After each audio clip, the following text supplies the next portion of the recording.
Hello friends, बरायबाय Bodo Info official YouTube channel birth certificate compulsory नांगौ नामा Assam state दाव बे गैयाबा साख्रि जाला नामा Assam police ADRE आव बेनि सायाव डिटेल्स लाबोदों स' बेखायनो नोंथांमोनहा भिडिअखौ नायजोब अब्लासो बुजिगोन स्किप खालामबा नोंथांमोनहा आन्दायनो हागौ स' मा डकुमेन्ट्स नांगौ बेनि सायाव बेसिक डिटेल्सखौ लाबोग्रोबाय एन्ड नेक्स्टआव एप्लाइ प्रसेस नोंथांमोनहा भिडिअ मोनगोन A to Z दा मा नांगौ नाङा जों बेनि सायावसो डिसकास खालामगोन दा गोबां निउसाव नोंथांमोनहा मिडियायाव नुदों जानांगौ बार्थ सार्टिफिकेट नांथारसिगौ एबा नोंथांमोनहाय नाङा गोबां कमेन्ट्स खालामगासिनो दङ स' बेखायनो बे भिडिअ खालामबाय मानोना गोबां कमेन्ट्स खालामदों बेनि सायाव मोनसे भिडिअ नांगौ होननानै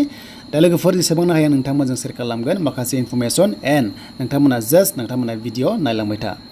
स' बिदिब्ला जों थांग्रोनांगोन अफिसियेल वेबसाइटआव जेराव बार्थ सार्टिफिकेटखौ इसु खालामो स' दायो जों फैबा अफिसियेल वेबसाइटआव seva.assam.gov.in देन बेयावनो गोबां माखासे प्रसेसा जायो आरो बे साइटआ गोबां समावहाय बिजिबो जायो आरो माब्लाबा थाबबो जायो स' फार्स्टआवनो मोनसे रिफारेन्स लाबोनोसै जेरैहाय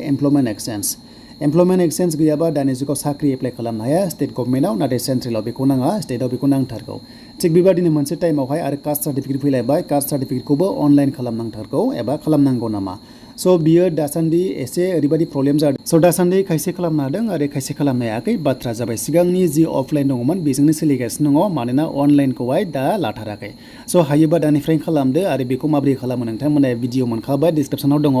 खनसे चेक खालाम जायफ्रा नायाखै मबाइलाव माबोरै खालामो नोंथांमोना खालामनानै एप्लाइ खालामनो हायो 40 रुपिस नोंथांमोनाहाय पेमेन्ट खालामनांगौ जायो दा एमप्लयमेन्ट एक्सचेन्जआ इम्परटेन्ट बेखौ नांथारगौ साख्रियाव बेनिफ्राय कास्टखौबो नोंथांमोना जेब्ला बियो अब्ला नोंथांमोना होनो हानांगोन नाथाय सिगांनिया दायो सोलिथ'यो अब्लाबो नोंथांमोनाहाय दानिफ्रायनो खालामना ला बिनि बागै भिडिअ जाखाबाय नोंथांमोना डिसक्रिपसनाव मोनसे चेक खालाम भिडिअ दङ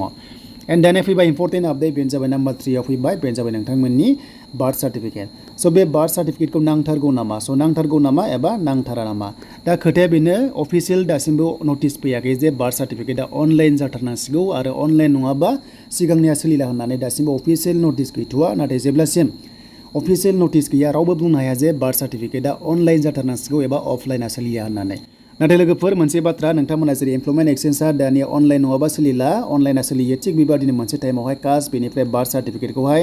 अनलाइनखौसो लाथारगोन एबा लाथारगौ होनोब्ला स' नोंथांमोना मा खालामनांगोन दानिफ्रायनो जेसेबांनो हायो स' नोंथांमोना खालामना ला मानोना सोरबा सिटुआ गोबां साइडआहाय माब्लाबा प्रब्लेम जायो स' बेखायनो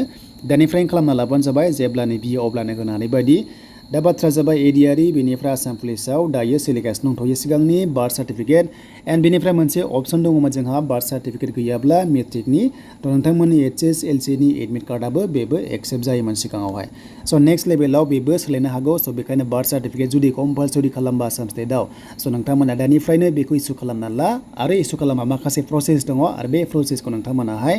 next video A to Z मोनगोन आं बेखौसो नोंथांमोनजोंहाय नेक्स्ट भिडिअ लाना फैगोन दा दिनै माखासे बेसिक डिटेल्सखौ होग्रोबाय जे बाथ्रा जाहैबाय मोनसे टाइमावहाय गासैबो अनलाइन जाजोबसिगोन स' बेखायनो दानिफ्रायनो जेसेबांनो हायो स' नोंथांमोना बार्थ सार्टिफिकेटआनो जा बेनिफ्राय नोंथांमोना DLआनो जा बेनिफ्राय कास्टआनो जा बेनिफ्राय एमप्लयमेन्टआनो जा दा बेफोर गासैखौबो डिजिटेल खालामबा स' नोंथांमोनाहाय गोबां खामानियाव हैगोन जेब्ला बियो गभर्नमेन्टआ नाथाय खालामोबा मोजां दा खालामाबा प्रब्लेमबो जानो हागौ दा जायखिजाया नोंथांमोनहा हानाय एसेबां खालामना ला दानिफ्रायनो जेसेबांनो हायो स' बेनिफ्राय नेक्स्ट भिडिअ फैगोन डिटेल्सआ जे मा नांगोन डकुमेन्ट्सआ दा बिदिब्ला जोङो जास्ट मोनसे एग्जाम्पल नायबावसै नोंथांमोननि मा डकुमेन्ट्स नांगौ बार्थ सार्टिफिकेट दिहुनबा स' दानिया जोङो बेयाव नायनोसै मा नांगौ जोङो रिक्वायरमेन्टआव जोङो बेयाव थुनाय लोगो जोंहा माबादि ID नांगौ स' माबोरै खालामनांगोन जों बेखौ नायगोन